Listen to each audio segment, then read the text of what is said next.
Hello friends, welcome to Satish academy online. Friends, मैं आपके लिए लेकर आया हूँ पैट की ऑफिशियल आंसर की। जैसे कि आप जानते हैं कि यूपी ट्रिपल एससी अर्थात पैट की परीक्षा 6 और 7 तारीख को आयोजित होनी थी, जिसमें 6 तारीख की परीक्षा हो चुकी है और 7 तारीख की आज चल रही है। तो हमारे सामने ये आज का पेपर है 6 तारीख का और सेकंड शिफ्ट का पेपर है, इवनिंग शिफ्ट का, जिसकी ऑफिशियल आंसर की मैं आपके लिए लेकर आया हूँ। तो चलिए देखते हैं कौन से प्रश्न का उत्तर सही माना है आयोग ने और आप अपने उत्तर का मिलान कर सकते हैं। और मैं एक बार आपको फिर से बता देता हूँ कि ये ऑफिशियल आंसर की है, जो मैंने यूपी पीएससी की वेबसाइट से डाउनलोड की है। आप अपने आंसर को सही या गलत यहाँ से चेक कर सकते हैं। तो चलिए फ्रेंड्स, शुरुआत करते हैं। देखिए, शुरुआत करने से पहले मैं आपको अपने इस चैनल के बारे में एक सामान्य सी जानकारी देना चाहता हूँ। हमारा ये चैनल सतीश एकेडमी ऑनलाइन के नाम से है। इस चैनल पर देश की समस्त प्रतियोगी परीक्षाओं की तैयारी कराई जाती है, जैसे कि जीएस पढ़ाया जाता है, करंट अफेयर आपका अपडेट कराया जाता है, मैथ की क्लासेस चलती हैं, रीजनिंग की चलती हैं, इंग्लिश ग्रामर भी पढ़ाई जाती है और उसके साथ-साथ हम आपको टेस्ट सीरीज भी प्रोवाइड करते रहते हैं। तो अगर आप भी देश की किसी भी प्रतियोगी परीक्षा की तैयारी कर रहे हैं, तो हमारे चैनल को सब्सक्राइब करें और अपने सपने को साकार करें। तो चलिए फ्रेंड्स, पहले प्रश्न की ओर चलते हैं। मैं एक बार फिर से बता देता हूँ, ये पैट का हमारे पास पेपर है सेकंड शिफ्ट का, जो 6 तारीख को पेपर हुआ है पैट का। 6 तारीख का सेकंड शिफ्ट का हमारे सामने ये पेपर है। देखो, शुरुआत में ही हमें इंग्लिश के क्वेश्चन दिए हैं और क्वेश्चन नंबर फर्स्ट आपके सामने ये रहा। प्रश्न नंबर फर्स्ट में कहा है, choose the indirect from the given sentence. अर्थात हमें इनडायरेक्ट बताना था इस वाले सेंटेंस का। ये हमें सेंटेंस दिया है question number 1, I said the teacher likes me. I said comma inverted comma the teacher likes me. तो इसका जो इनडायरेक्ट बना है, जो यूपीपीएससी ने माना है सही आंसर, वो है I said that the teacher liked me, अर्थात ऑप्शन नंबर डी। तो दोस्तों, मैं एक बार आपको फिर से बता देता हूं कि जैसे कि आप जानते हैं कि 4 सेट परीक्षा में बनते हैं, ए बी सी और डी। तो आप देख लीजिए आपका कौन सा प्रश्न यहाँ से मैच कर रहा है, क्योंकि मैं आपको हर प्रश्न पढ़ते हुए चल रहा हूँ और फिर उसका कौन सा उत्तर है वो बताता हुआ जाता हूँ, ताकि आप अपने जो आपका जो पेपर है उसमें आप मैच कर सके कि हम कौन से प्रश्न की बात कर रहे हैं। और हमारे पास ये जो 6 तारीख में पेपर हुआ है, उसकी दूसरी शिफ्ट का ये पेपर है, यूपीपीएससी पैट का, और ये ऑफिशियल आंसर की है। चलिए क्वेश्चन नंबर 2 को देखते हैं। प्रश्न नंबर 2 में हमसे पूछा है, choose the word which is nearest in meaning synonym to the given word. अर्थात ये जो हमें शब्द दिया है एडमायर, इसका हमें सिनोनियम बताना था प्रश्न नंबर 2 में। तो यूपीपीएससी ने जो इसका उत्तर माना है सही, वो माना है ऑप्शन नंबर बी, अर्थात प्रेज। उसी प्रकार question number 3, choose the correct question tag from the following statement. और ये हमें दिया है द विंडोज आर ओपन, और यहाँ पर दिया है फिल इन द ब्लैंक्स। यहाँ पर क्या आएगा ये बताना था, तो इसका उत्तर हो जाएगा ऑप्शन नंबर बी, आरंट दे। चलिए उसी प्रकार क्वेश्चन नंबर 4 देखते हैं। ये ऑफिशियल वेबसाइट है, मैं आपको बार बार कह रहा हूँ, ऑफिशियल आंसर की है। आप अपना उत्तर यहाँ से बिल्कुल मैच कर सकते हैं और पता लगा सकते हैं कि आपने कितने प्रश्नों को ठीक किया है। जो 6 तारीख को एग्जाम हुआ है, उस 6 तारीख की दूसरी शिफ्ट का ये पेपर है पैट का। देखो, प्रश्न नंबर 4 से 5 तक हमें रीड द पैसेज करना था, ये पैसेज रीड करना था और इस पैसेज से प्रश्नों के उत्तर देने थे। तो देखो, प्रश्न नंबर 4 था। इस प्रश्न नंबर 4 का जो उत्तर माना गया है यूपी ट्रिपल एससी के द्वारा, वो ऑप्शन नंबर सी माना गया है। प्रश्न नंबर 5 का जो उत्तर माना गया है, वो माना गया ऑप्शन नंबर सी। चलिए आगे बढ़ते हैं, प्रश्न नंबर 6 की बात करते हैं। प्रश्न नंबर 6 हमारे मैथ का शुरुआत हो चुकी है और मैथ में पूछा गया है 1 घंटा 40 मिनट का 12.5% क्या होगा। तो इसका जो उत्तर है ऑप्शन नंबर डी। उसी प्रकार प्रश्न नंबर 7 की बात करते हैं। प्रश्न नंबर 7, भारत छोड़ो प्रस्ताव कब पारित किया गया। भाई देखो, अगर आपको ऊपर वाले प्रश्न को समझने में समस्या है तो मैं आपको सॉल्व करा सकता हूं, लेकिन हमारा मकसद यहाँ पर प्रश्नों को सॉल्व करना नहीं है। हमारा मकसद आपको आंसर बताना है, क्योंकि अगर हम प्रश्नों को सॉल्व करेंगे तो शायद आपको टाइम लग जाएगा। लेकिन चलिए फिर भी आपको मैं थोड़ा सा आइडिया दे देता हूँ। देखो, जैसे इसने पूछा है क्वेश्चन नंबर 6 में कि 1 घंटा 40 मिनट का 12.5% कितना होगा, तो हमें पता है 1 घंटे में कितनी मिनट होती हैं, 60 मिनट होती हैं और 40 मिनट ये हैं। 60 और 40 कितना हुआ टोटल, 100 मिनट हुई। और जब तुम 100 मिनट का 12.5% निकालोगे तो 12.5 मिनट ही आएगा, ऑप्शन नंबर डी। चलिए आगे चलते हैं, क्वेश्चन नंबर 7। क्वेश्चन नंबर 7 में हमसे पूछा है, भारत छोड़ो प्रस्ताव कब पारित किया गया। तो भारत छोड़ो प्रस्ताव अगस्त 1942 में पारित किया गया था। प्रश्न नंबर 7 का उत्तर ऑप्शन नंबर ए हो जाएगा। प्रश्न नंबर 8 में हमें शुरू में ही पूछा है कि फिल इन द ब्लैंक्स भरिए, क्या आएगा प्रश्न नंबर 8 में। तो यहाँ पर आ जाएगा संघवाद, अर्थात ऑप्शन नंबर डी। संघवाद देश में एक से अधिक स्तर की सरकारें के अस्तित्व को दर्शाता है। तो प्रश्न नंबर 8 का उत्तर हो जाएगा ऑप्शन नंबर डी, जो कि ये यूपी ट्रिपल एससी की ऑफिशियल वेबसाइट से मैंने ली है, ये ऑफिशियल आंसर की है। मैं आपको बार बार कह रहा हूँ, आप अपने उत्तर यहाँ से मैच कर सकते हैं। आप अपने जो पेपर हुआ है उसका पता लगा सकते हैं कितने प्रश्नों को आपने ठीक किया है। देखो प्रश्न नंबर 9 की बात करें, प्रश्न नंबर 9 में कहा है conditions conditions of economic progress. यह कार्य किसके द्वारा किया गया? तो यह कार्य किया गया कॉलिन क्लार्क अर्थात ऑप्शन नंबर ए। जो प्रश्न नंबर 9 है उसका उत्तर हो जाएगा ऑप्शन नंबर ए। चलिए प्रश्न नंबर 10 को देखते हैं। प्रश्न नंबर 10 में कहा है निम्नलिखित में से भिन्न शब्द को चुनना है। हमें बताना है कि ये जो प्रश्न नंबर 10 है ये भिन्न शब्द कौन सा है इनमें से, कबूतर, कौवा, तोता या चमगादड़। तो चमगादड़ हो जाएगा। चलिए आगे बढ़ते हैं। क्यों हो जाएगा आपको अच्छे से पता है, क्योंकि कबूतर, तोता और कौवा ये सब एक ही कैटेगरी के पक्षी हैं और चमगादड़ अलग है। प्रश्न नंबर 11 में पूछा है मनुष्य में शरीर की मुद्रा और संतुलन किसके द्वारा नियंत्रित होता है? प्रश्न नंबर 11 का उत्तर माना गया है यूपीपीएससी के द्वारा ऑप्शन नंबर बी को सही, सेरिबैलम। चलिए आगे बढ़ते हैं। प्रश्न नंबर 12 की बात करते हैं, देखते हैं कौन सा प्रश्न था। प्रश्न नंबर 12 का प्रश्न है आपके सामने ये रहा कि निम्नलिखित में से कौन सी धातु हड़प्पा सभ्यता के लोगों द्वारा ज्ञात या उपयोग नहीं की गई थी? नहीं की गई थी। क्वेश्चन ध्यान से पढ़ा होगा आपने, यहाँ पर पूछा है कि कौन सी धातु नहीं प्रयोग की गई थी, तो वो धातु थी लोहा। कांस्य तो हमें पता ही है, हड़प्पा जो घाटी सभ्यता है, सिंधु घाटी सभ्यता, उसको कांस्य सभ्यता भी कहते हैं। सोना और तांबे का भी कुछ कुछ हमें यूज देखने को मिला, लेकिन ऑप्शन नंबर ए लोहे का यूज हड़प्पा सभ्यता में नहीं होता था, क्योंकि लोहे की खोज हुई थी उत्तर वैदिक काल में 1000 ईसा पूर्व में। उत्तर प्रदेश में एक जगह है अतरंजी खेड़ा, जहां से पहली बार लोहे की खोज हुई 1000 ईसा पूर्व, और हड़प्पा सभ्यता हमें पता है कब की है। चलिए प्रश्न नंबर 13 की बात करते हैं। प्रश्न नंबर 13 में हमसे कहा है कि भारतीय रिजर्व बैंक अर्थात आरबीआई, क्वेश्चन नंबर 13, भारतीय रिजर्व बैंक अर्थात आरबीआई तत्काल सीमा पार खुदरा भुगतान सक्षम करने के लिए किस अंतर्राष्ट्रीय पहल में शामिल हुआ है? तो वो हो जाएगा ऑप्शन नंबर बी अर्थात प्रोजेक्ट नेक्सस। प्रश्न नंबर 14 को पढ़ते हैं। प्रश्न नंबर 14 में कहा गया है, शुरुआत में हमें यहाँ पर फिल इन द ब्लैंक्स दे दिया है और पूछ लिया कि बताइए 4 ऑप्शन में से कौन सा ऑप्शन यहाँ पर आएगा। तो यहाँ पर आ जाएगा ऑप्शन नंबर डी अर्थात नगर पालिका। नगर पालिका का अर्थ भारतीय संविधान के अनुच्छेद 243 ओ, ये भारतीय संविधान का अनुच्छेद है 243 ओ, इसके अंतर्गत गठित स्वशासन की संस्था है नगर पालिका। चलिए प्रश्न नंबर 15 को देखते हैं। प्रश्न नंबर 15 में क्या पूछा गया है? प्रश्न नंबर 15 में हमसे पूछा गया है कि प्राकृतिक गैस के जलने को ऊष्माक्षेपी अभिक्रिया के रूप में क्यों वर्गीकृत किया जाता है?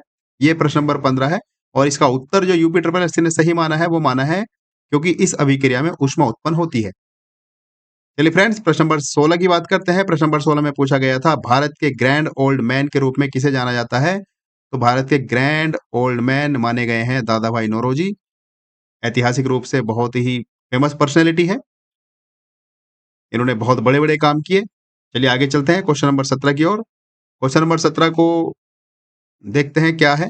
देखो प्रश्न नंबर 17 में हमसे पूछा गया है कि मनीष सिंघल को 1 जनवरी 2025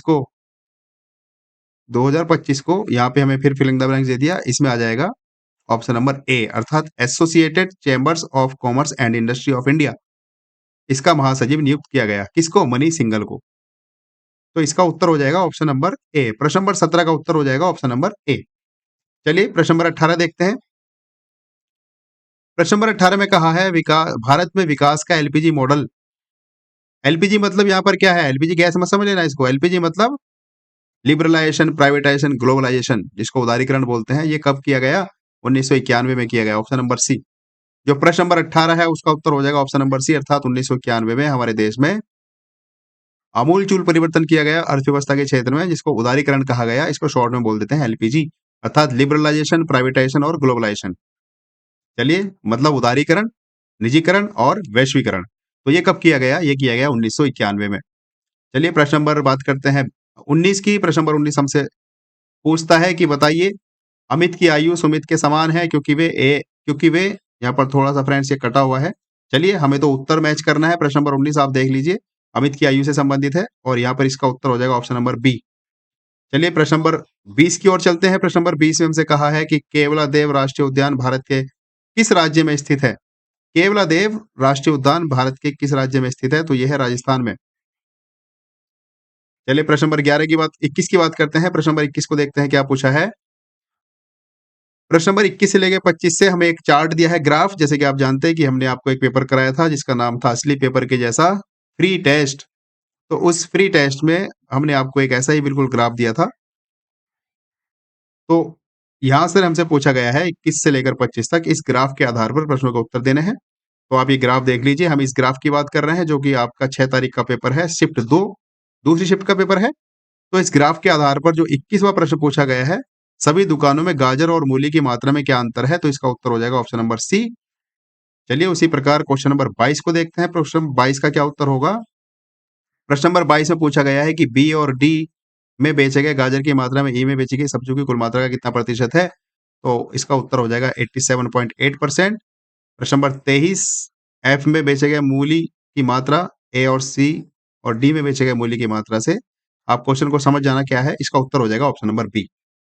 आप अपने-अपने उत्तर मैच करते चलिए और पता लगाइए कितने आपके प्रश्न ठीक हो रहे हैं और कमेंट करके बताइएगा आपके कितने प्रश्न टोटल सही हुए, कितने गलत हुए। चलिए प्रश्न नंबर 24 की बात करते हैं। 24 में देखो फिर से ग्राफ के आधार पर ये प्रश्न बना चल रहा है। इसमें कहा गया है बी और एफ में बेची गई सब्जियों की कुल मात्रा का अनुपात 32:35 है। एफ और डी में बेची गई सब्जियों की संख्या के बीच का अंतर बताना था, कितना है? तो इसका उत्तर हो जाएगा 108 केजी, ऑप्शन नंबर डी। प्रश्न नंबर 25 को देखते हैं। प्रश्न नंबर 25 में क्या कहा गया है? देखो प्रश्न नंबर 25 में हमसे पूछा गया है, प्रश्न नंबर 25 में कहा गया है कि ए में बेचे गए कद्दू की मात्रा, ए और बी में बेचे गए मूली की मात्रा और सी और डी में बेचे गए गाजर की मात्रा के बीच का अंतर। ए में बेची गई सब्जियों की कुल मात्रा ज्ञात कीजिए। गाजर, मूली और कद्दू ये आपके बताया है। कुल बेची गई कुल सब्जियों की मात्रा, तो इसका उत्तर हो जाएगा option number C. Question number 25 का उत्तर ऑप्शन नंबर सी। चलिए प्रश्न नंबर 26 देखते हैं। देखो प्रश्न नंबर 26 और 30 प्रश्न संख्या देखो यहाँ पर हमें निर्देश दिया है। प्रश्न संख्या 26 से लेकर 30 तक हमें एक ये पढ़ना था गद्यांश। निम्नलिखित गद्यांश को पढ़कर पूछे गए प्रश्नों का उत्तर देना था। तो चलिए गद्यांश आपने पढ़ ही लिया होगा। एक बार मैं आपको बता देता हूँ कि गद्यांश की शुरुआत होती है सैन्य संचालक और राणा का प्रतिनिधित्व करने वाले महारावत बाघ सिंह की तलवार, यहाँ से इसकी लाइन की शुरुआत होती है हमारी, आप देख लेना। चलिए इसका हम बात करते हैं। प्रश्न नंबर 26 क्या पूछा गया है? देखो प्रश्न नंबर 26 ये पूछा गया है, कुंवारी कन्या मर्यादा से मृत्यु को ही क्यों मानती हैं? तो इसका उत्तर हो जाएगा ऑप्शन नंबर डी, अगर युद्ध करते समय जीवित पकड़े हालात होगी तो उसे बचने के लिए। इस गद्यांश के आधार पर प्रश्न नंबर 26 से 30 तक के प्रश्नों का उत्तर है। देखो प्रश्न नंबर 27 में पूछा गया है, एक कुंवारी कन्या जौहर से पहले अपनी, ये थोड़ा-सा यहाँ पर कटा हुआ है फ्रेंड्स, आप समझ जाना जो भी आपका प्रश्न होगा। इसका उत्तर माना गया ऑप्शन नंबर सी, हम जीते जी अग्निकुंड में क्यों प्रवेश करते हैं? प्रश्न नंबर 28 की बात करते हैं। देखो प्रश्न नंबर 28 में कहा गया है, सैन्य संचालक और महारावत बाघ सिंह क्या पहनकर युद्ध रंग में जाने की बातें करने लगते हैं? तो प्रश्न नंबर 28 का उत्तर माना गया है ऑप्शन नंबर ए अर्थात केसरिया बाना। चलिए प्रश्न नंबर 29 की बात करते हैं। प्रश्न नंबर 29 में कहा गया है, इस युद्ध को बंद करा दीजिए, यह युद्ध कितना भयंकर होता है? इस वाक्य को किसने किससे कहा था? ये बताना है किसने किससे कहा था, तो ऑप्शन नंबर ए हो जाएगा, एक युवती ने रानी जी से कहा था। गद्यांश के अकॉर्डिंग हम ये प्रश्नों को कर रहे हैं। चलिए प्रश्न नंबर 30, महारावत और अन्य सरदारों को क्यों संतोष हुआ? तो इसका उत्तर माना यूपी ट्रिपल एससी ने ऑप्शन नंबर डी को, जब हाड़ी रानी जो भी है ये, जब हाड़ी रानी गर्भ से जौहर के लिए तैयार हो जाती है। तो फ्रेंड्स ये आपके लिए था प्रश्न नंबर 26 से 30 तक। अब प्रश्न नंबर 31 से 35 तक की बात करते हैं। इसमें फिर से आपको निर्देश दिए हैं और कहा है कि ये गद्यांश है, इसको पढ़ना है और इस गद्यांश के आधार पर आपको प्रश्नों के उत्तर देने हैं। चलिए बात करते हैं प्रश्न नंबर 31 में कौन-सा प्रश्न हमसे पूछा गया है? देखो ये रहा हमारे सामने यहीं पर। ये पूरा गद्यांश, इसकी शुरुआत होती है कै, यहाँ से इसकी शुरुआत होती है, कै कई महीने बाद आए थे, सुबह चाय पीकर अखबार देख रहा था। तो यहाँ से इस गद्यांश की शुरुआत होती है। तो हमसे प्रश्न नंबर 31 से 35 तक इस गद्यांश के आधार पर उत्तर पूछे गए थे। तो देखो प्रश्न नंबर 31 ये रहा। प्रश्न नंबर 31 में कहा है, जब कै लेखक जी से मिलने आता है, तो लेखक जी ने उसके साथ क्या किया? तो इसका उत्तर हो जाएगा ऑप्शन नंबर डी, लेखक जी ने शरीर से अपने मन को खिसकाकर निस्नेह कंटीले देह को उसके बाहों में छोड़ा छोड़ा था। चलिए प्रश्न नंबर 32 की बात करते हैं। इस गद्यांश के आधार पर प्रश्न नंबर 32 में हमसे पूछा गया है कि पिछली रात कै कहाँ पर आया हुआ था? बताइए। इस गद्यांश के अकॉर्डिंग उत्तर हो जाएगा ऑप्शन नंबर ए, अपनी ससुराल में। प्रश्न नंबर 33 में पूछा गया है कि लेखक जी के एक रिश्तेदार बंबई जा रहे हैं, उसने उनसे पूछे तो वे क्या कहेंगे? तो इसका उत्तर हो जाएगा ऑप्शन नंबर सी, कलकत्ता जा रहा हूँ। प्रश्न नंबर 34 में हमसे पूछा गया है, इस गद्यांश के आधार पर पिछली रात उनके एक मित्र ने कै के बारे में क्या कहा था? ये प्रश्न नंबर 34 है जो कि गद्यांश के आधार पर है। तो इसका उत्तर हो जाएगा ऑप्शन नंबर डी, कै ने गै के साथ मिलकर लेखक जी की निंदा की थी। चलिए प्रश्न नंबर 35 को देखते हैं जो कि गद्यांश के आधार पर ही है और इस गद्यांश के आधार पर ये अंतिम प्रश्न है, शायद वो नीचे ही है। प्रश्न नंबर 35, ये रहा। प्रश्न नंबर 35 में कहा गया है, जब कै ने लेखक जी को अपनी बाहों में जकड़ा, तो उन्हें किस तरह का एहसास हुआ? तो इसका उत्तर हो जाएगा ऑप्शन नंबर डी, धृतराष्ट्र की भुजाओं में जकड़े भीम के पुतले की याद आई। तो फ्रेंड्स, ये दूसरे गद्यांश पर आधारित 5 प्रश्न थे, जिनका मैंने आपको ऑफिशियल उत्तर बताया। ये ऑफिशियल आंसर की है, मैं आपको बार-बार कह रहा हूँ। प्रश्न नंबर 36 की बात करते हैं। देखो, ये हमसे हिंदी के जो 5 सामान्य हिंदी है उसके प्रश्न हैं। जो विशेषण शब्द विशेषणों की विशेषता बताते हैं उसको क्या बोलते हैं? तो प्रश्न नंबर 36 का उत्तर माना है प्रविशेषण, ऑप्शन नंबर ए को। प्रश्न नंबर 37 में कहा गया है कि डंडा तद्भव शब्द है, उसका तत्सम शब्द क्या होगा? देखो, मैं आपको बता दूं, तत्सम शब्द उसे कहते हैं जो संस्कृत के बिल्कुल सेम टू सेम शब्द उठाकर ले लिए गए हैं, उनको तत्सम शब्द कहते हैं। और तद्भव शब्द उन्हें कहते हैं जिन शब्दों में थोड़ा बहुत घुमा फिरा के हमने हेर फेर कर दिया है। तो डंडा, ये कहा है कि ये डंडा एक तद्भव शब्द है, इसका तत्सम शब्द क्या होगा? तो इसका तत्सम शब्द माना जाएगा दंड, ऑप्शन नंबर बी। प्रश्न नंबर 38 की बात करें, इसमें कहा गया है कि उपकार को मानने वाले को क्या कहेंगे? उपकार को मानने वाले को कहेंगे कृतज्ञ, ऑप्शन नंबर सी। प्रश्न नंबर 39 की बात करते हैं। प्रश्न नंबर 39 में हमसे कहा है कि कश्मीरी सेब कहानी के कहानीकार कौन है? एक कहानी है जिसका नाम है कश्मीरी सेब, और हमसे पूछा है इस कहानी के कहानीकार कौन है? तो इस कहानी के कहानीकार हैं Yadvendra Chandra Sharma, option number A. Friends, प्रश्न नंबर 40 में हमसे पूछा जा रहा है, प्रश्न नंबर 40 में हमसे पूछा जा रहा है कि शारीरिक एक अशुद्ध शब्द है। शारीरिक एक अशुद्ध शब्द है, इसमें से हमें बताना है कि शुद्ध कौन सा होगा। देखो, ये जो ध्यान से देखो, ये शारीरिक होता है, यहाँ पे स पे आ की मात्रा और लगती है, तो हमसे यही पूछा है। और दूसरी बात, क्वेश्चन नंबर 41 की बात करते हैं। प्रश्न नंबर 41 की बात करते हैं, जब रासायनिक अभिक्रिया ऊष्मा ऊर्जा को अवशोषित करती है, तो अभिक्रिया मिश्रण के तापमान पर क्या प्रभाव पड़ता है? तो बताइए क्या प्रभाव पड़ता है? तापमान गिरता है, ऑप्शन नंबर बी। जो प्रश्न नंबर 41 है उसका उत्तर हो जाएगा ऑप्शन नंबर बी। प्रश्न नंबर 42 की बात करते हैं। प्रश्नकाल और दिन के एजेंडे के बीच का समय अंतराल को क्या कहेंगे? तो वो कहेंगे शून्यकाल। ये जो हमारा लोकसभा में आप पढ़ेंगे, हमारे लोकसभा में 3-4 तरह के सत्र चलते हैं, उसमें एक सत्र होता है शून्यकाल। तो हमसे यही पूछा गया है कि बताइए क्या कहेंगे? क्वेश्चन नंबर 42 का उत्तर हो जाएगा ऑप्शन नंबर ए। प्रश्न नंबर 43 की बात करें तो 43 में हमसे क्या पूछा गया है, देखते हैं। देखो, प्रश्न नंबर 43 हमारा ये रहा। इसमें पूछा गया है प्रश्न नंबर 43 में, किसी देश के छोटे अक्सर शत्रुतापूर्ण इकाइयों में विभाजन को कौन सा शब्द दर्शाता है? तो ये दर्शाता है ऑप्शन नंबर बी, बालकनीकरण इसको बोलते हैं। देखो, प्रश्न नंबर 44 मैथ का प्रश्न हमारे सामने आ चुका है। इस प्रश्न में कहा गया है कि दो संख्याओं का गुणनफल 1530 है, उनका मैं से पे अर्थात महत्तम समापवर्ती 15 है, तो उनका लय से बताओ। तो एक फॉर्मूला हमने सीधा-सीधा पढ़ रखा है, दो संख्याओं का गुणनफल बराबर लैसा गुणा मैस है। तो कुछ नहीं करना था, इस 1530 को 15 से भाग करनी थी, 15 एकम 15, 0 लग जाएगा और 15 दूनी 30, 102 उत्तर आ जाएगा ऑप्शन नंबर ए। बहुत ही आसान सा आपका पेपर था, ज़्यादा टफ नहीं कह सकते इसको। चलिए आगे चलते हैं, क्वेश्चन नंबर 45 की बात करते हैं। क्वेश्चन नंबर 45 में हमसे कहा है, development planning the Indian experience पुस्तक, ये एक पुस्तक है जिसका नाम है development planning the Indian experience पुस्तक, किसके द्वारा लिखी गई? तो इसका उत्तर हो जाएगा सुखमय चक्रवर्ती अर्थात ऑप्शन नंबर बी। चलिए प्रश्न नंबर 46 की ओर चलते हैं। प्रश्न नंबर 46 में देखते हैं क्या पूछा गया है। प्रश्न नंबर 46 में पूछा गया है कि छांदोग्य उपनिषद, जो छांदोग्य उपनिषद है, स्पष्ट रूप से निम्नलिखित में से किस आश्रम को संदर्भित करता है? तो जो हमारे पास 3-4 तरह के आश्रम मिलते हैं, जैसे कि ब्रह्मचर्य, गृहस्थ और वानप्रस्थ, और लास्ट में संन्यास। तो छांदोग्य उपनिषद में इन 3 आश्रमों की बात मिलती है। एक तो चर्चा मिलती है ब्रह्मचर्य की, गृहस्थ की और वानप्रस्थ की। तो जो क्वेश्चन नंबर 46 है, इसका उत्तर हो जाएगा ऑप्शन नंबर बी। चलिए फ्रेंड्स, अगला प्रश्न देखते हैं, क्वेश्चन नंबर 47। इसमें हमसे पूछा है कि जस्टिन ट्रूडो, ये प्रश्न नंबर 47 आपके सामने है। इसमें कहा गया है कि जस्टिन ट्रूडो, जिन्होंने 6 जनवरी 2025 को अपने इस्तीफे की घोषणा की, किस देश के प्रधानमंत्री थे? तो बताइए इसको कौन नहीं जानता? जस्टिन ट्रूडो, ये कनाडा के प्रधानमंत्री थे। इन्होंने अपना इस्तीफा दे दिया है 6 जनवरी 2025 को। चलिए प्रश्न नंबर हम बात करते हैं 47 के बाद 48 की। प्रश्न नंबर 48 आपके सामने ये रहा। इसमें कहा गया है कि एक सही घड़ी की मिनट की सुई 2 घंटे 20 मिनट में कितने डिग्री का कोण बनाएगी? तो जब आप इसको कोण का फ़ॉर्मूला पढ़ेंगे 1/2 इसका कुछ फ़ॉर्मूला होता है। चलिए, मैं डिटेल में नहीं जाना चाहता। तो क्वेश्चन नंबर इसका 48 का उत्तर हो जाएगा ऑप्शन नंबर डी। चलिए आगे बढ़ते हैं। बात करते हैं प्रश्न नंबर 49 की। देखो प्रश्न नंबर 49 आपको थोड़ा-सा धुंधला चमक सकता है, पर मैं पढ़ने की कोशिश करता हूँ। इसमें कहा गया है कि इकोनॉमिक हिस्ट्री ऑफ इंडिया, ये पुस्तक का नाम है, इकोनॉमिक हिस्ट्री ऑफ इंडिया। पुस्तक किसके द्वारा प्रकाशित की गई? तो ये पुस्तक प्रकाशित की गई आर.सी. दत्त के द्वारा, ऑप्शन नंबर ए, इसका उत्तर सही हो जाएगा।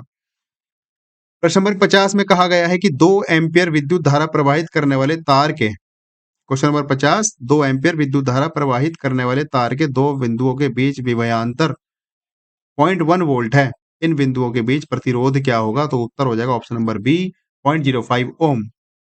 आपका फिजिक्स का बहुत अच्छा प्रश्न है। चलिए आगे चलते हैं, प्रश्न नंबर 51 की बात करते हैं और प्रश्न नंबर 51 में देखते हैं क्या पूछा है। देखो फिर से हमें एक यहाँ पर तालिका दी गई है और हमें यहाँ पर निर्देश दिया गया है कि निर्देश प्रश्न संख्या 51 से लेकर 55 तक तालिका का अध्ययन करें और प्रश्न का उत्तर दें। तो ये आपके सामने तालिका है, आप इस तालिका को अच्छे से देख लीजिए। यहाँ पर स्टोर दिए हैं IJKLM, ये 5 स्टोर दिए गए हैं IJKLM, और इन स्टोरों में किस-किस महीने में कितना-कितना स्टोर होता है, जून, जुलाई, मई और अक्टूबर, इसका डेटा दिया है। और इस तालिका के आधार पर हमसे कहा गया है कि प्रश्न नंबर 51 से लेकर 55 तक के प्रश्नों का उत्तर दो। तो प्रश्न नंबर 51 आपके सामने है, जून में स्टोर K और L द्वारा बेचे गए लैपटॉप और मई में L और M द्वारा बेचे गए लैपटॉप का अनुपात कितना होगा? तो ऑप्शन नंबर ए हो जाएगा 100 अनुपात 149। चलिए प्रश्न नंबर 52 देखते हैं। प्रश्न नंबर 52 कहाँ मिलेगा? हाँ, प्रश्न नंबर 52 ऊपर मिलेगा। चलिए देख लेते हैं। प्रश्न नंबर 52, ये रहा फ्रेंड्स प्रश्न नंबर 52। प्रश्न नंबर 52 में हमसे पूछा गया है कि बताइए जुलाई और अक्टूबर में स्टोर जे द्वारा बेचे गए लैपटॉप की संख्या मई और जून में स्टोर एम द्वारा बेचे गए लैपटॉप का कितना प्रतिशत है? तो इसका उत्तर हो जाएगा ऑप्शन नंबर बी, अर्थात 69.18%। चलिए प्रश्न नंबर 53 देखते हैं। प्रश्न नंबर 53 में कहा है यदि जून में, प्रश्न नंबर 53, यदि जून में स्टोर एल द्वारा बेचे गए 37.5% लैपटॉप दोषपूर्ण है, तो जून में स्टोर एल द्वारा बेचे गए गैर गैर दोषपूर्ण लैपटॉप ज्ञात कीजिए। तो इसका उत्तर हो जाएगा ऑप्शन नंबर ए, अर्थात 175। फ्रेंड्स ये यूपी ट्रिपल एससी के ऑफिशियल आंसर की है, मैं आपको बार बार बता रहा हूं। अगर आपका उत्तर यहाँ पर गलत है तो गलत माना जाएगा और सही है तो सही माना जाएगा। आपको कहीं और से चेक करने की जरूरत नहीं है, इसलिए मैं आपके सामने हर प्रश्न पढ़ रहा हूँ, क्योंकि फोटो खींचने में तो आपको पता है कि पेपर थोड़ा सा ब्लर हो जाता है। तो देखो यहाँ पर हमसे पूछा गया है क्वेश्चन नंबर 44, मैंने यहाँ पर गोल कर दिया है। इसमें कहा गया है कि अक्टूबर में स्टोर आई द्वारा, ये आई है, आई द्वारा बेचे गए कुल लैपटॉप दुकानों में लैपटॉप का इतने परसेंट है अक्टूबर महीने में आई द्वारा बिक्री वाले लैपटॉप की संख्या बतानी है। तो इसका उत्तर माना है ऑप्शन नंबर डी, अर्थात 84। चलिए इस तालिका के आधार पर एक लास्ट प्रश्न है, क्वेश्चन नंबर 55। देखते हैं क्या है क्वेश्चन नंबर 55 में। देखो प्रश्न नंबर 55 में कहा गया है कि मई में स्टोर के, एल और एम द्वारा बेचे गए लैपटॉप की औसत संख्या बतानी है। मई महीने में के, एल, एम और मतलब तीनों कितने कितने लैपटॉप बेचे उनको जोड़ना था तीनों को, और औसत बताना तो 3 से भाग कर देते। तो ऑप्शन नंबर हमारे पास आ गया ए, करेक्ट आंसर। फ्रेंड्स 56वें प्रश्न की बात करते हैं। देखो 56वां प्रश्न हमसे कह रहा है कि सुकेत सुकेत की 3 बेटियां हैं और प्रत्येक बेटी का एक भाई है। परिवार में कितने पुरुष हैं? समझे बात? सुकेत की 3 बेटियां हैं और प्रत्येक बेटी का एक भाई है। तो बताओ कुल कितने परिवार में सदस्य होंगे? देखो इसका उत्तर तो वैसे 2 लगा रखा है, पर हमें लगता है कि ये गलत है। क्यों गलत है? देखो सुकेत की 3 बेटियां हैं, भाई एक तो सुकेत है, 3 उसकी बेटियां हैं, तो टोटल 4 हो गए ना। भाई एक तो हो गया सुकेत और उसकी 3 बेटियां हैं, 3 बेटियां हो गई। आगे कहा है प्रत्येक बेटी का एक भाई है, तो भाई तो सबका तीनों का एक ही होगा, तो एक भाई हुआ। ठीक है, बिल्कुल। हमसे ये पूछा है कि कितने पुरुष हैं परिवार में, बिल्कुल। अगर हमसे पूछता कितने सदस्य हैं, मुझे लगा टोटल सदस्य पूछे हैं। तो टोटल सदस्य तो 5 हो रहे हैं, भाई एक सुकेत हो गया, 3 बेटी हो गई, एक उसका भाई, उनका भाई हो गया, तो 5। लेकिन हमसे पूछा है कि परिवार में कितने पुरुष सदस्य हैं, बिल्कुल। मैं सोचूं कि यूपी ट्रिपल एससी ने कैसे गलत कर दिया, तो यहाँ पर हो जाएगा बिल्कुल ऑप्शन नंबर ए। कितने पुरुष सदस्य हैं? भाई एक तो सुकेत है, एक पुरुष सुकेत हो गया और इन तीनों बहनों का एक भाई हो गया, तो 2 पुरुष हैं परिवार में टोटल, ऑप्शन नंबर ए। चलिए आगे बढ़ते हैं, प्रश्न नंबर 57 की बात करते हैं। प्रश्न नंबर 57 में कहा है कि 2025 में कुल कितने पद्य पुरस्कारों की घोषणा की गई, जिसमें एक युगल मामला अर्थात एक के रूप में गिना गया। तो वो बताइए क्या था? तो वो हो जाएगा ऑप्शन नंबर ए 139। चलिए प्रश्न नंबर 58 देखते हैं। आपकी जो 6 तारीख की परीक्षा हुई है पैट की, उसकी दूसरी शिफ्ट का पेपर है ये। मैं आपको बार-बार बता रहा हूँ, तो आप अपने उत्तर मैच कर सकते हैं और ये ऑफिशियल आंसर की है। अगर आपका उत्तर यहाँ पर कोई गलत है, तो वो गलत ही माना जाएगा और सही है तो सही माना जाएगा। चलिए प्रश्न नंबर 58 निम्नलिखित में से कौन से वन खारे पानी के अनुकूल है? बताइए खारे पानी में कौन से वन पाए जाते हैं? मैंग्रोव। मैंग्रोव खारे पानी के वन माने जाते हैं जिनको समुद्र का वर्षा वन भी कहा जाता है, मैंग्रोव। आगे चलते हैं प्रश्न नंबर 59 की बात करते हैं। 59 में कहा है भारत अपनी भूमि सीमा कितने देशों के साथ साझा करता है? कितने देशों के साथ साझा करता है? तो बताइए हमने पढ़ा है, इसकी एक ट्रिक हमने जानी है, क्या है? बचपन में एमबीए। अगर आप इसकी ट्रिक की बात करेंगे तो वो ट्रिक है बचपन में, चाहे तो बीए कह दो, चाहे एमबीए कह दो। इस बी का मतलब बांग्लादेश, पहला देश तो ये है, दूसरा मतलब चीन और पी मतलब पाकिस्तान, एन मतलब नेपाल और ये जो बी है, इस बी का मतलब भूटान और इस ए का मतलब अफ़गानिस्तान। तो हाँ, ये एम का भी तो है कुछ मतलब, बचपन में एमबीए। हाँ, बिल्कुल, ये भी एक म्यांमार है, बिल्कुल म्यांमार। तो ये टोटल 7 देश हमारे पास हैं, जिनकी हमारे देश के साथ सीमा साझा होती है। हालाँकि ये भौगोलिक क्षेत्र है जिनकी भूमि वाली सीमा साझा होती है। हम इसमें उपयुक्त में से कोई भी नहीं कह सकते थे, पर ऑप्शन 7 है क्योंकि हमें और भी राज्य मिलते हैं जिनसे हमारी सामुद्रिक सीमा भी साझा होती है। लेकिन चलिए यहाँ पर हमसे पूछा गया है कितने देशों के साथ सीमा साझा होती है हमारे देश की, तो 7 देशों के साथ होती है। उसकी ट्रिक बचपन में एमबीए मैंने आपको बताया और ये बिल्कुल बढ़ते हुए सीमा से घटती हुई सीमा के आधार पर है, अर्थात सबसे लंबी सीमा हमारे देश की बांग्लादेश के साथ शेयर होती है, उसके बाद चीन के साथ, उसके बाद पाकिस्तान के साथ, उसके बाद नेपाल के साथ। तो इसका उत्तर हो जाएगा ऑप्शन नंबर डी। चलिए आगे चलते हैं प्रश्न नंबर 60। प्रश्न नंबर 60 की बात करते हैं। प्रश्न नंबर 60 में हमसे कहा गया है कि भारतीय संविधान के अनुच्छेद 139 के तहत 139 के 29 के तहत अभिलेख का न्यायालय घोषित किया गया। तो अभिलेख न्यायालय किसे कहते हैं? सर्वोच्च न्यायालय को कहते हैं। इस अभिलेख न्यायालय का क्या मतलब होता है? इसका मतलब ये होता है कि अगर सर्वोच्च न्यायालय ने अर्थात सुप्रीम कोर्ट ने किसी मुद्दे पर कोई बात कही है, तो वो बात जो हमारे देश के हाई कोर्ट हैं और जिला कोर्ट हैं, जिला स्तरीय कोर्ट हैं, उन पर भी स्वतः ही लागू हो जाती है। उसको कहते हैं अभिलेख न्यायालय। तो हमारा जो सुप्रीम कोर्ट है, वो अभिलेख न्यायालय है। जो निचले वाले हमारे हाई कोर्ट हैं या जो जिला स्तर के कोर्ट हैं, उनको सुप्रीम कोर्ट के हर जजमेंट को ध्यान से पढ़ना, देखना, समझना होता है और उसको बिल्कुल सत्य मान लेना होता है। आगे से वो अभिलेख की तरह कार्य करते हैं। इसका मतलब ये हुआ। प्रश्न नंबर 61 में कहा गया है निम्नलिखित में से कौन सी अभाज्य संख्या नहीं है? कौन सी अभाज्य संख्या नहीं है? ये बताना है। तो बताइए कौन सी अभाज्य नहीं है? ऑप्शन नंबर बी, ये अभाज्य नहीं है। अगर आपने हमारा पेपर देखा होगा, असली पेपर जैसा, बिल्कुल यही सेम क्वेश्चन मैंने आपको दिए थे, कौन सी अभाज्य संख्या नहीं है? यही मैंने आपको आपसे पूछा था कि बताइए कौन सी अभाज्य संख्या नहीं है? तो 57 अभाज्य नहीं है क्योंकि ये 19 से विभाजित होती है, बाकी की किसी भी संख्या से विभाजित नहीं होगी। तो इसका उत्तर हो जाएगा ऑप्शन नंबर बी। चलिए आगे बढ़ते हैं, प्रश्न नंबर बात करते हैं 62 की। प्रश्न नंबर 62 में क्या पूछा गया है? प्रश्न नंबर 62 में हमसे पूछा गया है कि सुभाष चंद्र बोस को भारतीय स्वतंत्रता लीग की अध्यक्षता किसने सौंपी? जो सुभाष चंद्र बोस हुए हैं, वो भारतीय स्वतंत्रता लीग के एक बार अध्यक्ष बने थे। तो किसने उनको बनाया था इनडायरेक्टली ये पूछा गया है, तो उनको बनाया था रास बिहारी बोस जी ने, या बोस या घोष जो भी है। ऑप्शन नंबर ए इसका उत्तर हो जाएगा। चलिए आगे बढ़ते हैं, प्रश्न नंबर 63 की बात करते हैं। प्रश्न नंबर 63 में देखो कहा गया है, निम्नलिखित संख्या श्रृंखला में प्रश्न चिन्ह के स्थान पर क्या आएगा? ये हमें एक श्रृंखला दी है, यहाँ से लेकर यहाँ तक, अगर आपको नहीं दिख रहा है और आगे पूछा है क्वेश्चन मार्क के जगह, क्वेश्चन मार्क के पास में क्या आएगा? 4, 12, 36, 8 और ये 324। देखो अगर मैं इसका आपको लॉजिक बताना चाहूँ क्या हो रहा होगा, तो यहाँ पर देखो मुझे ये समझ में आ रहा है, अभी जो मैं देख पा रहा हूँ वो ये हो रहा है इस प्रश्न में कि इस 4 से ये 12 कैसे बना होगा, देखो 3 गुणा करा, 12 से 36 कैसे हुआ, फिर से 3 गुणा करा, 36 से 108 कैसे हुआ, फिर से 3 गुणा कर दिया। भाई 36 दिया 108 ही होंगे और फिर ये 108 से 324 कैसे बना, यहाँ भी 3 गुणा करा। अब एक ये जो 324 है, यहाँ से अगला प्रश्नवाचक चिन्ह की जगह क्या आएगा, यहाँ भी 3 गुणा कर दो। तो जब 324 को तुम 3 से गुणा करोगे तो उत्तर आ जाएगा आपके पास ऑप्शन नंबर ए। चलो यहाँ पर साफ नहीं है तो ये इंग्लिश वाले क्वेश्चन में यहाँ पर 972, जब 324 को तुम 3 से गुणा करोगे तो 972 आ जाएगा। तो ये जो श्रृंखला में दी है, इसमें पूछा है कि बताइए अगली संख्या क्या होगी? तो इसमें अगली संख्या आ गई 972।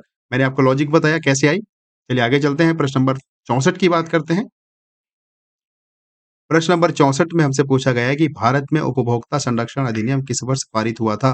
तो बताइए किस वर्ष उपभोक्ता संरक्षण अधिनियम भारत में पारित हुआ था? 1996 में। अगर आपने हमारी करंट अफेयर की क्लास देखी हो तो मैंने आज से लगभग 25 दिन पहले बिल्कुल सेम टू सेम ये क्वेश्चन आपको दिया था और उसमें मैंने 10 मिनट की वीडियो बनाकर आपको समझाया था, एक नोट्स दिया था, कि ये करंट अफेयर में है, आपसे पूछा जा सकता है। तो देखो आपसे सेम टू सेम वही प्रश्न पूछ लिया गया। चलिए आगे बढ़ते हैं, प्रश्न नंबर 65 की बात करते हैं। प्रश्न नंबर 65 में हमसे कहा गया है कि रसिया गीत किस राज्य का क्षेत्रीय गीत है? रसिया गीत किस राज्य का क्षेत्रीय गीत है? ये हमारे उत्तर प्रदेश का क्षेत्रीय गीत है। चलिए आगे बढ़ते हैं, प्रश्न नंबर 66।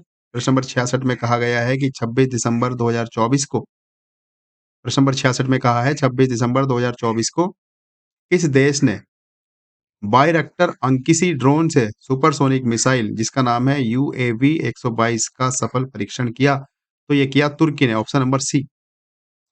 तो प्रश्न नंबर 66 का उत्तर आपका हो जाएगा ऑप्शन नंबर सी अर्थात तुर्की। चलिए आगे चलते हैं, प्रश्न नंबर 67 की बात करते हैं। प्रश्न नंबर 67 में हमसे पूछा जा रहा है कि त्रिपिटक के किस भाग में बुद्ध की पारंपरिक शिक्षाएं हैं? तो जो त्रिपिटक है उसमें एक सुत्त पिटक है जिसमें बुद्ध की पारंपरिक शिक्षाओं का संकलन किया गया है। त्रिपिटक में सुत्त पिटक। चलिए आगे चलते हैं, प्रश्न नंबर 68 की बात करते हैं। प्रश्न नंबर 68 में हमसे पूछा गया है कि अंतर्राष्ट्रीय नागरिक उड्डयन संगठन जिसको बोलते हैं आईसीएओ, इसका मुख्यालय कहाँ है? तो इसका मुख्यालय मॉन्ट्रियल में है। ये मॉन्ट्रियल क्यों फेमस है आपको और पता होगा, अगर आपने पर्यावरण पढ़ा होगा। ग्लोबल वार्मिंग, ओजोन परत के संदर्भ में वहाँ पर एक सम्मेलन हुआ था, मॉन्ट्रियल प्रोटोकॉल के नाम से बहुत फेमस है।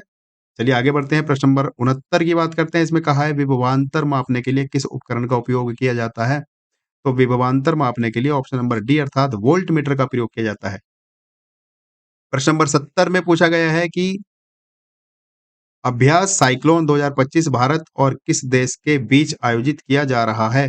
अभ्यास साइक्लोन 2025 तो ये भारत और मिस्र के बीच आयोजित किया जा रहा है।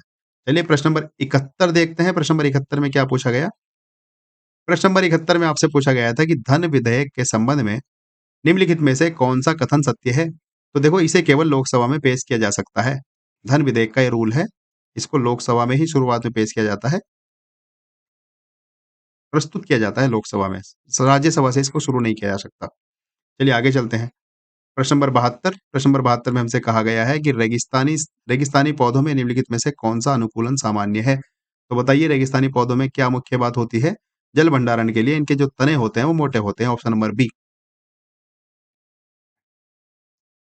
चलिए आगे बढ़ते हैं, प्रश्न नंबर 73 की बात करते हैं। प्रश्न नंबर 73 में क्या पूछा गया था?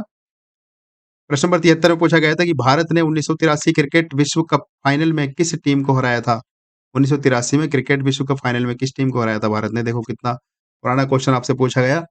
वर्ल्ड कप, विश्व कप फाइनल में भारत ने किसको हराया था? वेस्ट इंडीज को हराया था। चलिए ऑप्शन नंबर ए।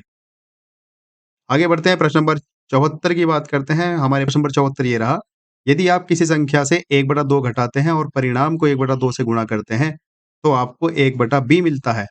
तो संख्या बताओ। तो देखो इसको सॉल्व कर लेंगे, सॉल्व करने के बाद आ जाएगा ऑप्शन नंबर बी अर्थात 3/4। चलिए आगे बढ़ते हैं, प्रश्न नंबर 75 की बात करते हैं और देखते हैं कि प्रश्न नंबर 75 में हमसे क्या पूछा गया है। प्रश्न नंबर 75 शायद हमें ऊपर मिलेगा। हाँ, बिल्कुल ऊपर मिलेगा। देखो प्रश्न नंबर 75 ये रहा। इसमें हमसे पूछा गया है कि भारतीय अर्थव्यवस्था की रीढ़ क्या है? तो बताइए, इसको तो आपको जान मतलब पता ही होगा इसका तो।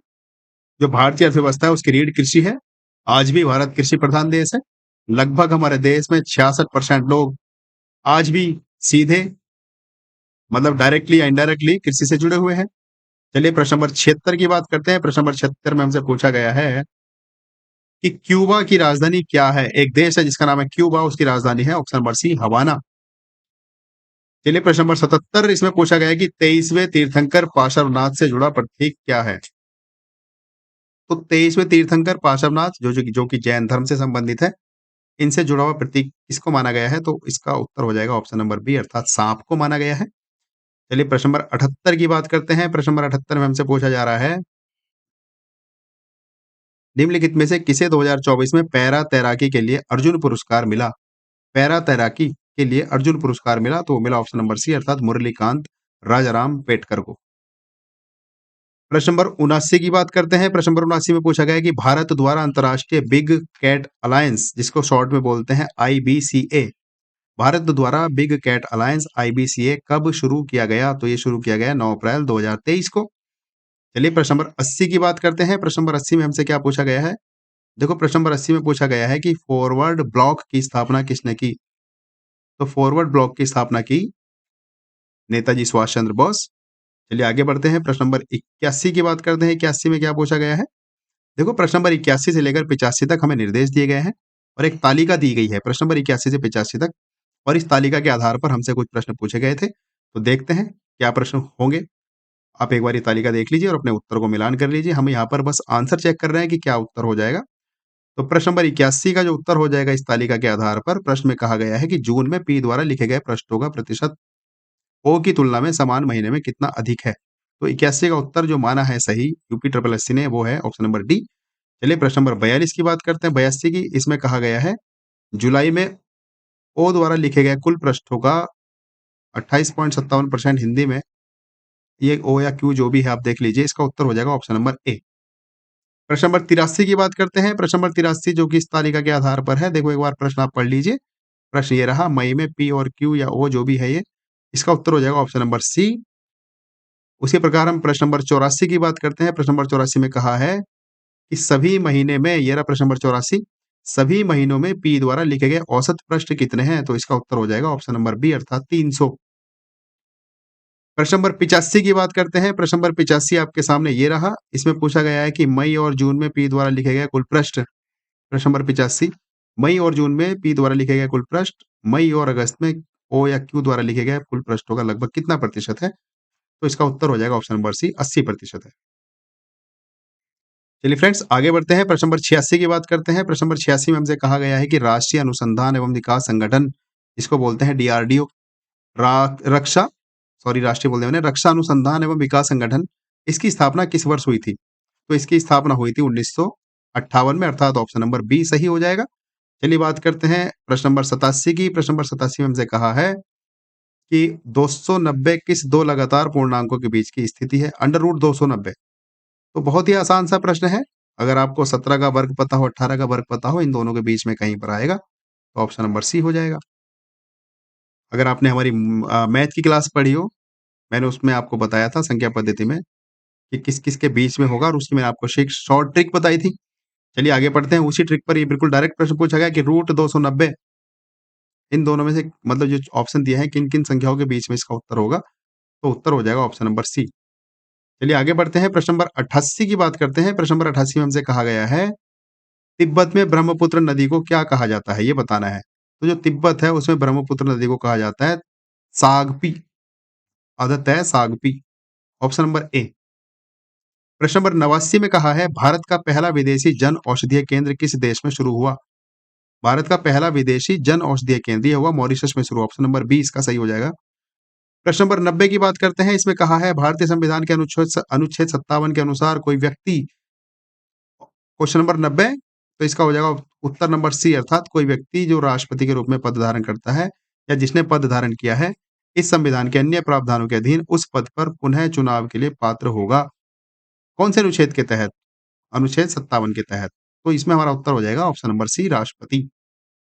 चलिए आगे बढ़ते हैं फ्रेंड्स। प्रश्न नंबर 91 की बात करते हैं। प्रश्न नंबर 91 में हमसे क्या पूछा गया है देखते हैं। 91 में पूछा गया है कि रुद्रा दामन के गिरनार शिलालेख में सुदर्शन झील का उल्लेख, जिसका निर्माण किस मौर्य शासक के शासनकाल में हुआ था? कौन नहीं जानता इसको बताइए। अगर आपने हमारी हिस्ट्री की क्लासेस करी हो, मौर्य काल हमने पढ़ा है, जिसके संस्थापक माने गए चंद्रगुप्त मौर्य, इनके गुरु थे कौटिल्य अर्थात चाणक्य। तो इनके काल में रुद्र दामन का जो गिरनार का जो शिलालेख है उसकी चर्चा मिलती है, जिसका नाम है सुदर्शन झील। सुदर्शन झील का निर्माण हुआ था चंद्रगुप्त मौर्य के काल में। और भी 2-3 राजा थे जिन्होंने इनका, इस झील का जीर्णोद्धार कराया था अर्थात मरम्मत कराई थी। फिलहाल हमसे पूछा गया है कि सुदर्शन झील किसने बनवाई? रुद्र दामन गिरनार शिलालेख के अनुसार, तो वो बनवाई चंद्रगुप्त मौर्य या चंद्रगुप्त मौर्य के काल में बनी, चंद्रगुप्त मौर्य के शासनकाल में। आपने अगर हमारी एनसीईआरटी की हिस्ट्री की क्लास नहीं करी तो आप प्लीज कीजिए, क्योंकि हमारा प्राचीन भारत का इतिहास हमने कंप्लीटली पढ़ लिया है। हम मध्यकालीन इतिहास जल्दी ही शुरू करने वाले हैं। अभी हमारी भूगोल की क्लास चल रही है, मैथ की क्लासेस चल रही है, रीजनिंग की चल रही है, इंग्लिश की चल रही है, करंट अफेयर चल रहा है। टेस्ट सीरीज चल रही है। अगर आप देश की किसी भी परीक्षा की तैयारी कर रहे हैं तो आप हमारा चैनल को सब्सक्राइब कीजिए सतीश एकेडमी ऑनलाइन, और किसी भी परीक्षा की आप तैयारी हमारे चैनल पर कर सकते हैं। चलिए फ्रेंड्स, क्वेश्चन नंबर 92 में हमसे पूछा गया है कि 27 सितंबर किसके रूप में मनाया जाता है? तो ये मनाया जाता है विश्व पर्यटन दिवस के रूप में। प्रश्न नंबर 93 की बात करते हैं। प्रश्न नंबर 93 में पूछा गया है कि 18वां प्रवासी भारतीय दिवस, जिसको बोलते हैं पीबीडी सम्मेलन 2025, कहाँ आयोजित हुआ? तो ये आयोजित हुआ अहमदाबाद में। चलिए प्रश्न नंबर 84 देखते हैं। प्रश्न नंबर 84 में 94 सॉरी। प्रश्न नंबर 94 में पूछा गया है कि निम्नलिखित में से कौन सा राज्य भूजल के अतिदोहन की सबसे गंभीर समस्या का सामना कर रहा है? तो कौन सा राज्य है जहाँ पर भूजल की बहुत समस्या आ रही है? वो है पंजाब, जिसको धान का कटोरा भी कहा जाता है पंजाब। चलिए आगे चलते हैं। प्रश्न नंबर 95 में कहा है कि माच किस राज्य का एक पारंपरिक लोक नाट्य रूप है? माच कौन सा राज्य है? मध्य प्रदेश। इसका एक पारंपरिक लोक नाट्य रूप है माच, मध्य प्रदेश का, ऑप्शन नंबर डी। चलिए प्रश्न नंबर 96 की बात करते हैं। देखते हैं कौन सा प्रश्न पूछा गया था। प्रश्न नंबर 96 से 100 तक फिर से हमें एक ग्राफ दिया गया है। अगर आपने हमारा टेस्ट किया होगा, जिसका हमने नाम दिया था असली पेपर जैसा फ्री टेस्ट, हमने बिल्कुल हूबहू यही ग्राफ आपको दिए थे, और एक डीआई से संबंधित मैंने आपको टॉप 20 क्वेश्चन दिए थे। उसमें भी मैंने आपको एक ग्राफ दिया था, पाई चार्ट ये और टेबल, और एक वैसा वाला ग्राफ जो नॉर्मल ग्राफ होता है जो आपने शुरू में ही देखा। तो चलिए देखो, प्रश्न नंबर 96 से लेकर 100 तक का हमें इस ग्राफ के आधार पर प्रश्न का उत्तर देना है। ये आपके सामने ग्राफ है, डॉट ग्राफ, जिसमें 2 ग्राफ दे दिए गए हैं, और देखते हैं इसमें हमसे क्या पूछा गया है। चलिए फ्रेंड्स आगे बढ़ते हैं। ग्राफ 2 नहीं, इसमें 3 दे दिए हैं। बिल्कुल, इसमें 3 ग्राफ हैं। तो चलो जो भी है, हम इसके आधार पर प्रश्नों का उत्तर देखते हैं क्या है। जो आपका पहली शिफ्ट का पेपर था उसमें ग्राफ कुछ आसान थे।